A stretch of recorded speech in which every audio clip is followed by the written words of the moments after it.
Hello everyone, welcome back to our channel. So நீங்கள் தேடி வந்த கொஸ்டினோட சொல்யூஷன் நான் இப்போ சால்வ் பண்ண போகிறேன். வாங்க கொஸ்டின்ஸை பார்க்கலாம்.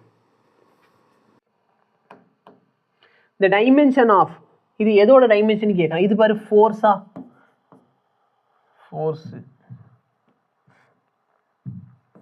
பை கரண்டோட ஸ்கொயர். ஃபோர்ஸ் பை கரண்டோட ஸ்கொயர் எதோட டைமென்ஷன் சார்?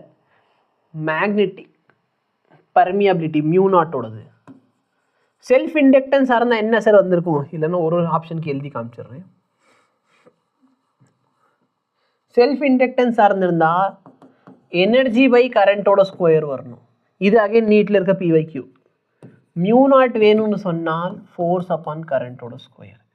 எப்சிலன் நாட் வேணும்னு சொன்னால் I square T square by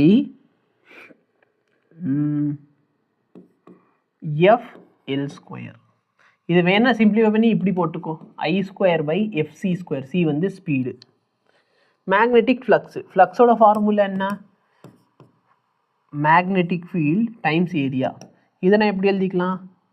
F by I into L times area. அப்போது இதை நான் சிம்பிளிஃபை பண்ண இது லென்த் ஆயிரும். அப்போ energy by current, energy by கரண்ட்னா ஃப்ளக்ஸு, எனர்ஜி பை கரண்ட்டோட ஸ்கொயர்னா செல்ஃப் இண்டக்டன்ஸ், ஃபோர்ஸ் பை கரண்ட்டோட ஸ்கொயர்னா இது current square by force into C ஸ்கொயர்னு பார்த்தோன்னா பர்மியபிலிட்டி.